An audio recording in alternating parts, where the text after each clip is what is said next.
Hey, Tim Frisch with A Frisch Perspective, your Christian nerd, bringing you analysis, reviews, and fun. In this video, I want to talk about John MacArthur's lightning rod moment from his Sunday sermon, We Ought to Obey God Rather Than Men. So this past Sunday, Grace Community Church in California, where John MacArthur is pastor, continued to meet in spite of California's restrictions on public worship gatherings. And he gave a sermon called We Ought to Obey God Rather Than Men. And there were actually a lot of good moments from that sermon. But Grace to You did put out a smaller portion, a clip of that sermon called A Triumphant Hour for the Church, which is really more the end of the sermon. So you can watch that. I will leave a link to that in the description below this video. And I thought that there was really a lightning rod moment in this portion of the sermon, and so I'm going to play that for you now. So here it is, the lightning rod moment from John MacArthur. I want my Fresco. Okay, that wasn't really the lightning rod moment that I'm referring to, although that was a good moment. He was talking there about wanting to get Fresca, the sparkling soda water, I think, and he likes to drink that, but the aluminum cans that they use to make drinks like that are all being used for beer production.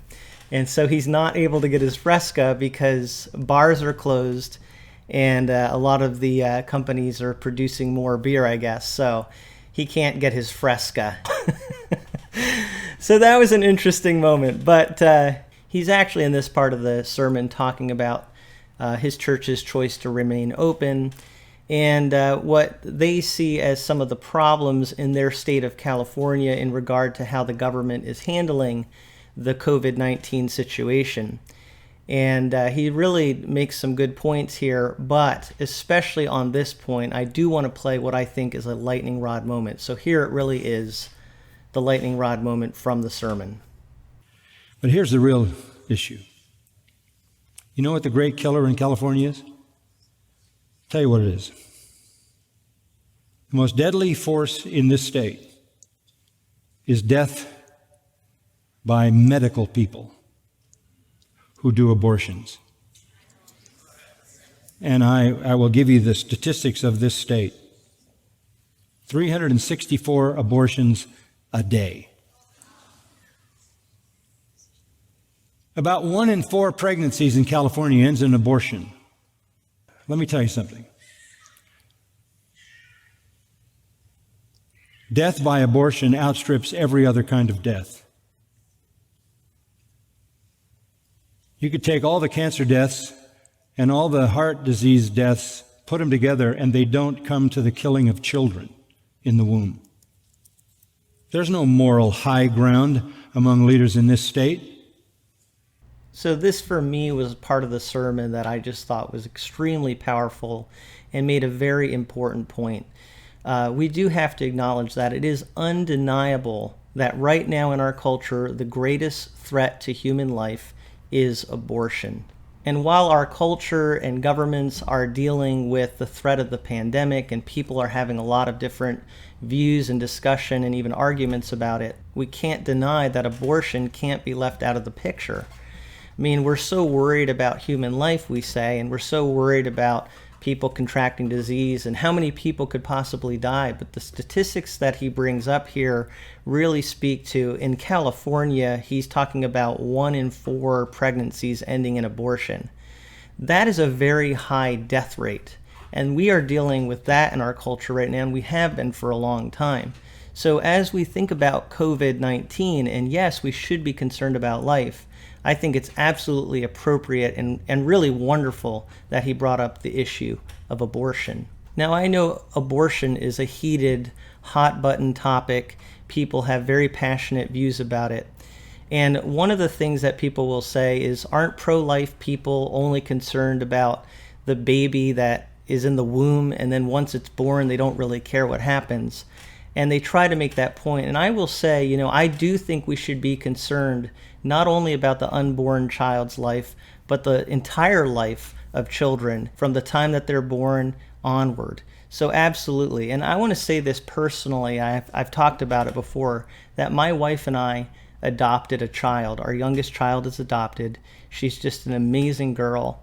And I have to say, honestly, I am so grateful and proud of our child's birth mother, who chose to bring this girl into this world, even though maybe some people in situations like that would say, no, don't bring the baby into the world because it was an unplanned pregnancy. But she chose life for her child, and we adopted that child. So I'm saying, for me personally, absolutely, I care not only about the unborn child's life, but the life beyond birth as well. And that's why we chose to adopt. I'm not saying that to brag, by the way. I think Christians are going to take different actions, and we can all do our part. Not everybody has to adopt. But absolutely, for me, I do care very passionately about this. And I think adoption is one option that is there for people so that we can be pro-life. And even if a pregnancy is unplanned, the child can still be brought into this world. We don't have to abort and kill babies. Other people are going to do other things. Maybe they're going to support organizations that provide adoption. Maybe they're going to work to establish laws that limit or seek to abolish abortion. But the point I'm making is that I do think what MacArthur was saying here was a lightning rod moment. If we're going to talk about preserving life in this culture, we need to talk about abortion. So on my channel, I talk about a lot of different things, and I try to give different perspectives. And I don't always agree with someone like John MacArthur, or anybody really. I think we often have different points of view. But when it comes to abortion, I think it's a discussion that we got to keep having, and we have to relentlessly, fearlessly, and boldly address this issue. And so I'm really grateful that Dr. John MacArthur brought that up in this sermon, and I think it was a really powerful point. I also want to say that as we're going through this pandemic and people are thinking about the value of life, I think this is a wonderful golden opportunity for us to address issues like abortion. And as Christians, of course we stand out, we stick out. That was one of John MacArthur's points. Not everybody is going to agree with us. And a lot of people are really against Christians for being against abortion, being pro-life. I understand that. But I'm not going to back down on this. This is a really important point. So here's what I'm saying. COVID-19, do we want to be careful? Do we want to protect people and be wise? Absolutely, we do. And I think he makes the point in this sermon, we've got to really look at the statistics. How dangerous really is this pandemic? And we need to be honest about that. We need to be wise about that. But as we're talking about preserving and protecting life, we also need to think about what are we doing to unborn children in this country. Now, with a lot of topics, I say I'd like to hear what you think. Obviously, on this topic, I think something very strongly. And I'm not saying that I hate people that are pro-choice. I'm saying that I love people, including unborn children, and I want to do everything in my power to protect them. I know many Christians do. I think that's what John MacArthur's talking about. And I hope if you're a Christian, you are joining in this battle to address and deal with abortion in our culture. If for some reason you're watching this video and you disagree, what I say with a lot of topics, especially if you feel emotional about it, is just to take the time to listen. And that's really hard to do. And in a case like abortion, people have a really hard time listening. But we really need to look at the statistics. We need to look at the reality of what abortion is and what it's doing to our culture and what it's been doing to our culture for decades. And so I just encourage people to take the time to really think about this matter. But I thought it was really important, in light of everything that I've been talking about lately, to just amen what John MacArthur was saying there and voice my personal affirmation that yes, as we're looking at the pandemic, we do want to have a concern for life. But if we're going to be concerned for life, we've got to go all the way and extend that to the lives of unborn children. If you'd like to leave comments, feel free to do that, but please keep the comments positive and edifying to the conversation. And thank you so much for listening to what I have to say from A Frisch Perspective.